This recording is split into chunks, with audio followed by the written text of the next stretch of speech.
आप अपने 3 या 4 साल के बच्चे के लिए स्कूल डिसाइड करने से पहले या फिर प्री स्कूल डिसाइड करने से पहले सोचते हैं क्या कि आप क्यों भेजना चाहते हैं, आपका मकसद क्या है। इसलिए भेजना चाहते हैं कि उसकी पढ़ाई तालीम जल्दी शुरू हो जाए, या फिर इसलिए कि वो दूसरे बच्चों के साथ इंटरैक्ट करे, उसका सोशल लर्निंग हो, या मे बी आप चाहते हैं कि उसका प्राइमरी हाई स्कूल के लिए वो रेडी हो जाए, तैयार हो जाए, या फिर मे बी आप चाहते हैं अपने लिए थोड़ा सा वक्त, फारिग वक्त चाहते हैं कि आप इत्मीनान से काम कर लें जब वो स्कूल जाए। लेकिन ये सब मकसद से ज़्यादा ज़रूरी ये जानना है कि आप अपने बच्चे को जहाँ भेज रहे हैं और जो वो सीखने वाला है वो आपके फ्यूचर गोल से अलाइन हो रहा है, आप जो चाहते हैं उससे अलाइन हो रहा है, आपने जो अपने बच्चे के लिए ख्वाब देखे हैं, जो ड्रीम किया है, वो उससे सेट हो रहा है, मैच हो रहा है।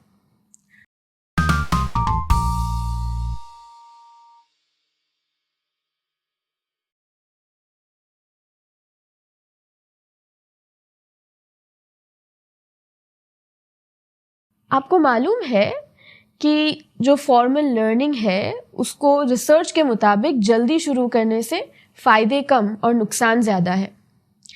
बच्चों के अंदर जो प्रेशर्स आते हैं, स्ट्रेस आता है, may be mental health issues हो जाते हैं, और हो सकता है कि पढ़ाई के रिलेटेड जो स्ट्रेस है, प्रेशर्स हैं, उसकी वजह से जो बच्चे के अंदर नेचुरल क्यूरियोसिटी होती है, क्रिएटिविटी होती है, लर्निंग के लिए मोटिवेशन होता है, वो ख़त्म हो जाए, ज़िंदगी भर के लिए ख़त्म हो जाए। इसलिए 8-10 साल तक और आगे तक बच्चों का जो एकेडमिक प्रेशर है ना, उसको डिले करने से ओवरऑल डेवलपमेंट ज़्यादा बेहतर हो सकता है। इसीलिए हमें अपने बच्चे को formal structures of lines, worksheets, numbers में भेजने की इतनी जल्दी नहीं करनी चाहिए।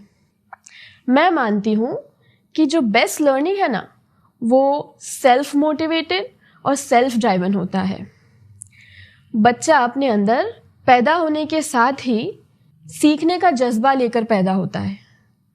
आप एक छोटे से बच्चे को ही देख लीजिए। आप कुछ महीने के बच्चे के आसपास चीज़ें रख लें, फिर उसको ऑब्जर्व करें कि कैसे वो उसको इस्तेमाल करना सीख लेता है, कैसे वो अलग अलग वो चीज़ के साथ एक्सपेरिमेंट करता है। लेकिन उससे पहले वो ये ऑब्जर्व करता है कि उसके आसपास के लोग वो चीज़ को कैसे इस्तेमाल करते हैं। आप एक फ़ोन का ही एग्जाम्पल ले लें कि इस ज़माने का हर बच्चा पैदा होने के कुछ महीनों में ही फ़ोन को इस्तेमाल करना सीख लेता है, कैसे टच करने से क्या होता है, कैसे लॉक खुलता है, कैसे बंद होता है। अल्लाह ताला ने हम इंसानों को, हमारे बच्चों को इसी तरह बनाया है कि जो हर एक नया तजुर्बा होता है वो उसके लिए सीखने का ज़रिया बनता है, उससे उसकी ग्रोथ होती है। अब आपके पास 2 चॉइस है, या तो आप अपना बच्चा डेवलपमेंटली रेडी हो उससे पहले 3 या 4 साल की उम्र में उसको सीखने सिखाने का शुरू कर दें कि मे बी उसको रीडिंग राइटिंग आ जाए, ABC आ जाए, 1 2 3 आ जाए, कुछ कुरान पढ़ना आ जाए, वो सूरतें याद कर लें, आप ज़बरदस्ती से उससे ये सब करवा लें। या फिर वो जब डेवलपमेंटली रेडी है, खुद से जब इंटरेस्ट आ रहा है, तब वो सीखे और 8-10 साल की उम्र में वो रीडिंग करे, खुद से, खुद के शौक़ से वो रीडिंग को एंजॉय करें। बड़ा होकर कुरान के साथ जो कनेक्शन है वो उसका स्ट्रॉन्ग हो, कुरान वो एंजॉय करे, कुरान को समझने की खुद से कोशिश करे और अल्लाह ताला से उसका ताल्लुक़ बने।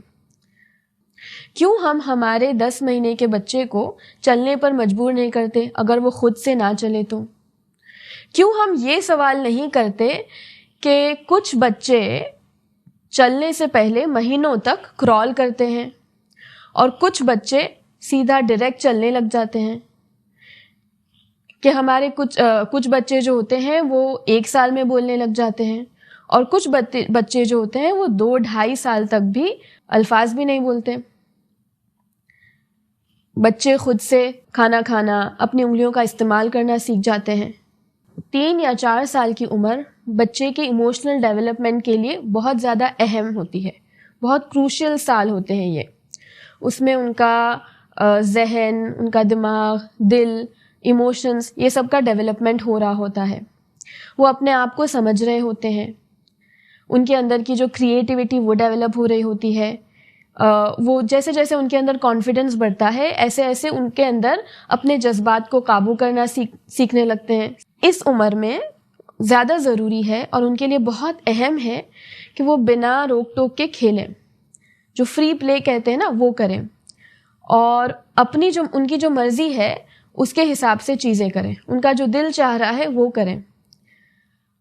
फ्री प्ले, अनरिस्ट्रिक्टेड प्ले के ज़रिए वो बच्चे बहुत कुछ सीखते हैं, उनका इमेजिनेशन डेवलप होता है, उनके अंदर इनोवेशन, क्रिएटिविटी आती है और उसको एक्सप्लोर करने का उनको मौका मिलता है।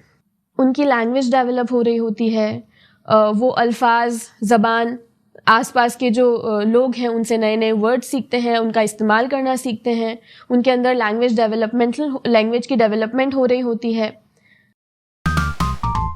अब ऐसे में आप अपने बच्चे की मदद कैसे कर सकते हैं, कैसे उनकी हेल्प कर सकते हैं? तो आप ये कर सकते हैं कि आप उनको फ्री प्ले, खेलने की अपॉर्चुनिटीज़ दें, बिना रोक टोक के उनको खेलने दें। ओपन एंडेड टॉयज़ रखें, क्रिएटिविटी, इमेजिनेशन, क्रिएटिव प्ले जो होते हैं उसकी अपॉर्चुनिटीज़ दें। उनके आसपास किताबें हों, उनके लेवल के हिसाब से, पिक्चर बुक्स जो कहते हैं वो हो, या फिर आप उनके साथ बैठकर रीडिंग करें कि वो रीडिंग को एंजॉय करें। इसी तरह जो हमारे बच्चे हैं उनके अंदर इंडिपेंडेंस, उनकी एबिलिटीज़ को डेवलप करने के लिए मैंने वॉन्डरिंग माइंड लर्निंग सेंटर शुरू करने का इरादा किया है। इससे मेरा फोकस और विजन ये है कि हम बच्चों को फ्री प्ले की अपॉर्चुनिटीज़ दें कि वो खेल सकें, सेंसरी प्ले, कि हम अपने सेंसेस का इस्तेमाल करके वो खेल सकें, और वो खेल के ज़रिए हम उनको ऑब्ज़र्व करें, हम उनको समझें, उनकी इंडिपेंडेंट एबिलिटीज़, इंडिविजुअल एबिलिटीज़ को सराहें, उनका इमोशंस, उनके एक्सप्रेशंस, कम्युनिकेशन स्टाइल को समझें, और हर बच्चे की अपनी इंडिविजुअलिटी, अपनी लर्निंग स्टाइल के हिसाब से डेवलप होने दें और उसको फैसिलिटेट करें। हमारा मकसद बच्चे को लिखना पढ़ना आ जाए, ABC, 1 2 3 नंबर्स, पोएम्स, राइम्स याद हो जाए, कुरान पढ़ना आ जाए, या फिर कुरान की सूरतें याद हो जाए, ये नहीं है। ये everyday part of learning activities होगा, लेकिन ये हमारा फोकस नहीं है, ना ही हम उसको उस तरीके से असेस करने वाले हैं या रिपोर्ट बनाने वाले हैं। हमारा मकसद ये है कि बच्चे के अंदर शौक हो, वो खुद से चीज़ें करने लगे। और मैं मानती हूँ, मैं यकीन करती हूँ, मैं बिलीव करती हूँ कि हर बच्चा कुछ ना कुछ तो सीखता ही है। हो सकता है कि उसने आज या साल के आखिर तक, एंड तक ABCD नहीं सीखा, A to Z उसको ठीक से नहीं आया, पोएम्स याद नहीं हुई, या हो सकता है कुछ बच्चों ने सीख भी लिया, लेकिन ये कुछ माने नहीं रखता। This doesn't mean anything for me. हर बच्चा कुछ तो सीखता ही है। अगर वो ABCD या रीडिंग नहीं भी सीखा, लेकिन उसने कुछ और सीखा होगा, कुछ और एक्सप्लोर किया होगा, उसके अंदर अखलाक पैदा हुए होंगे, चीज़ें सीखने का अंदाज उसके अंदर डेवलप हुआ होगा। हर बच्चे के अंदर सीखने का अलग तरीका होता है। जैसे कुछ बच्चे जो होते हैं वो विजुअल लर्नर्स होते हैं, यानी कि वो देख कर सीखते हैं, कुछ देखते हैं तो वो सीख जाते हैं। कुछ बच्चे जो होते हैं वो किनेस्थेटिक लर्नर कहते हैं, यानी कि वो अपने बॉडी, अपनी वेट, मूवमेंट्स करके सीखते हैं, उसको यूज़ करके सीखते हैं, रिपीट करके सीखते हैं। और कुछ बच्चे सुनकर ही सीख लेते हैं। तो हमारा मकसद ये है कि हम हर बच्चे की डेवलपमेंटल एबिलिटीज़, उसका जो लर्निंग तरीका है, लर्निंग स्टाइल है, उसके हिसाब से उसको फैसिलिटेट करें, उसके हिसाब से उसको अपॉर्चुनिटीज़ दें। हम बच्चों को एक लाइन में बिठाना, इंस्ट्रक्शंस देना, चुपचाप बड़े जो कहें वो बिना सवाल किए करना, अपनी सोच को दबाना, दूसरे बच्चों के साथ रेस में पढ़ना, कंपेयर करना, ये सब में से बाहर निकालना चाहते हैं। क्योंकि ये सिर्फ उन लोगों के लिए काम आ सकता है, वर्क कर सकता है, जिनके गोल्स फैक्ट्रीज या इंडस्ट्रीज में, बड़ी बड़ी कॉरपोरेट कंपनीज में किसी और के विजन के लिए काम करना हो। My vision and my goal for our children is to make them leaders. हम लीडर्स तैयार करना चाहते हैं, हज़रत मोहम्मद सल्लल्लाहु अलैहि वसल्लम के उम्मती बनकर आप सल्लल्लाहु अलैहि वसल्लम के पैगाम को लेकर लीड करने वाले बनाना चाहते हैं।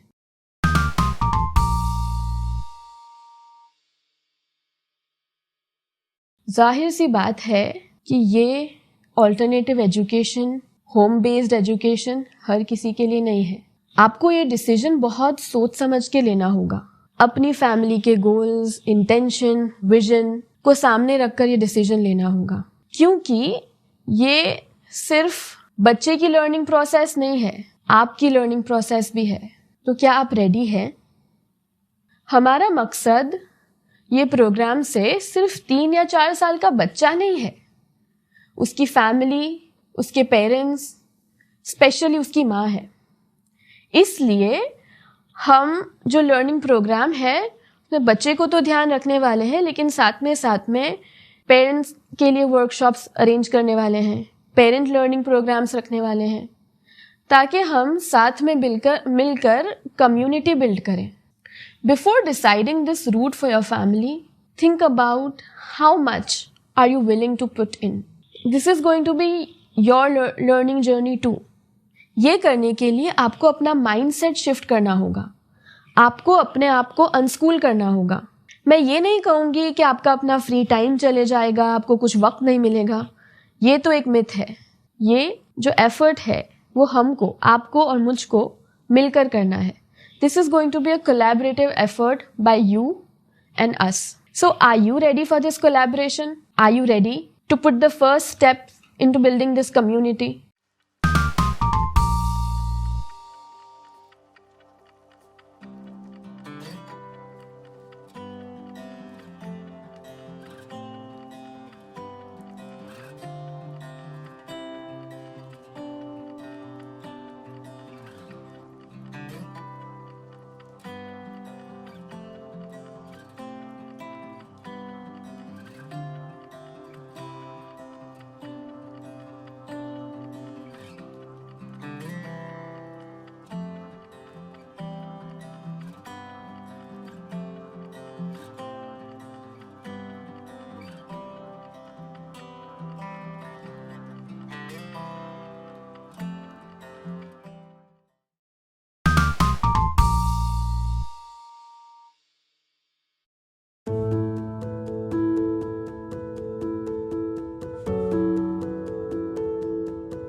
Ready? 1, 2, 3, start. मैं टेप फटे नहीं, स्लो मेरे एक साथ में निकले। एक टाइम पे एक हमारी टेप खराब हो जाएगी। देखो, उमर अबू जर ने फ्रॉक को बचाया और मोहम्मद ने टेडी बेयर की काव को बचाया और बेर को बचाया अबू जर ने। निदा तुम सेव करो जल्दी से, जल्दी निदा। वो पढ़नी नहीं चाहिए निदा। हाँ अरे अब उधर तो जल्दी जल्दी सब एनिमल्स को बचा रहा है। Very good, very good. Oh very good. अगर अब भी आपके मन में इस ऑल्टरनेटिव एजुकेशन ये स्टाइल को लेकर कुछ सवाल है तो आइए हम थोड़ा सा रिफ्लेक्शन करते हैं, जिससे आपको समझ आएगा ज़्यादा अच्छे से कि कैसे बचपन और बचपन की एक्सपीरियंसेस आगे की ज़िंदगी के लिए, किस्मत बनाने के लिए कितनी ज़्यादा अहम है। कैसे हर बच्चे की आगे की ज़िंदगी डिपेंड करती है उसके बचपन की एक्सपीरियंसेस पर। तो आप सोचें, अपने बचपन में चले जाइए और नोट कीजिए कि आपके बचपन में जो पॉजिटिव एक्सपीरियंसेस हुए, जो याद करके आपको खुशी होती है, अच्छा फील होता है, वो क्या था? क्या करना आपको अच्छा लगता था? मे बी पेड़ पर चढ़ना, साइकिल चलाना, कलरिंग पेंटिंग करना, फिर सिर्फ ऑब्जर्व करना, मिट्टी से खेलना, और ऐसी क्या क्या चीजें थी जो करने में आपको बड़ा मजा आता था। लिखिए, नोट कीजिए, किससे बात करना अच्छा लगता था। अब सोचिए, आपके बचपन में जो नेगेटिव एक्सपीरियंस हुआ, जो सोचकर अब भी आपके मन में कुछ अच्छा नहीं लगता, बुरा लगता है, वो क्या एक्सपीरियंस थे?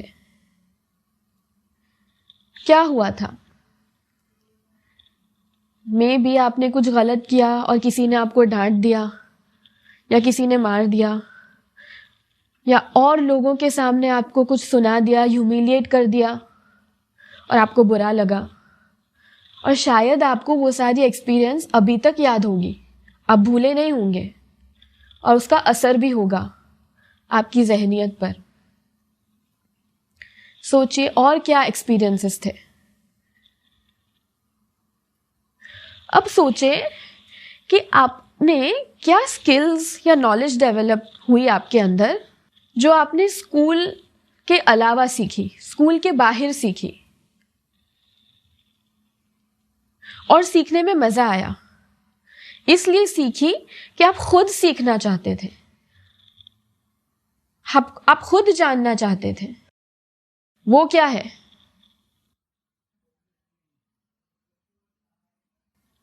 मे बी कुकिंग, बेकिंग सीखा हो आपने, साइकिल चलाना सीखा हो, गाड़ी चलाना सीखा हो। वो कैसा एक्सपीरियंस था? कोई हॉबी क्लास में कुछ सीखा हो, और सोचे कि वो किस तरह का लर्निंग था। स्ट्रक्चर्ड था, क्लास में बैठ के था, लाइन में बैठ के करना था, सिर्फ इंस्ट्रक्शंस फॉलो करने थे। और वो सोचकर अभी आपको कैसा फील हो रहा है और उसकी इम्पैक्ट क्या है आपके ऊपर, सोचें। अब सोचें कि आपके बचपन के ज़माने में जो आसपास आपके बड़े थे, एडल्ट्स थे, उनके बारे में सोचें। चाहे वो आपके टीचर्स हो, मेंटर्स हो, या फिर कोई रोल मॉडल हो, स्पेशली वो जिनका आपके ऊपर पॉजिटिव इम्पैक्ट रहा हो। क्या अच्छा लगता था उनमें? कौन सी चीज़ उनकी अच्छी लगती थी?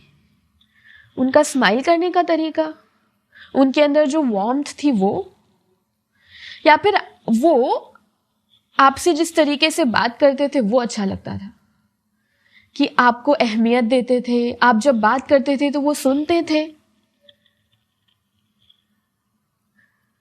और अभी आपके मन में उनको लेकर क्या फीलिंग्स हैं? और बचपन के ज़माने में ऐसी कौन सी चीज़ें थी जो आपको यूजलेस लगती थी, फालतू लगती थी, कि उससे आपका कोई फ़ायदा नहीं हुआ, और अभी भी सोच कर लगता है कि उसमें वक्त क्यों गुजारा, वो ना करता तो अच्छा होता। वो क्या चीजें थी? ये सब सोचने से, रिफ्लेक्शन करने से आपके मन में क्लैरिटी आएगी, आपको समझ में आएगा कि बचपन और बचपन की एक्सपीरियंसेस कितनी इम्पॉर्टेंट होती है, कितना अहम होता है, कितनी अहमियत रखती है इंसान के जहन पे, कि जो 5 साल में, 2 साल में, 10 साल में एक्सपीरियंस होती है, स्पेशली वो जो फीलिंग आती है मन में, वो 50-60 साल तक भी रहती है और उसका असर रहता है। इसलिए आपको नहीं लगता कि ये ज़रूरी है कि हम जब अपने बच्चे की एजुकेशन के बारे में सोचें, उसकी तालीम के बारे में सोचें, तो बहुत सोच समझ कर डिसीजन लें। उसका इमोशनल डेवलपमेंट होने वाला है, उसका हर चीज़ उस पर डिपेंडेंट है। जो आज होने वाला है, जो 3-4 साल के ज़माने में, जो 5 साल के ज़माने में होने वाला है, वो सब कुछ, उसकी ज़िंदगी उस पर डिपेंडेंट है। उसका development, emotional development, physical development, उसका माइंडसेट, वो आगे जाके क्या सोचेगा, कैसे बिहेव करेगा, आपस में कैसे इंटरेक्ट करेगा, उसके रिलेशनशिप, ये सब कुछ उस पर डिपेंडेंट है। तो अब आप जो भी डिसीजन लें, ये सब सवाल को अपने दिमाग में रखें और फिर डिसाइड करें।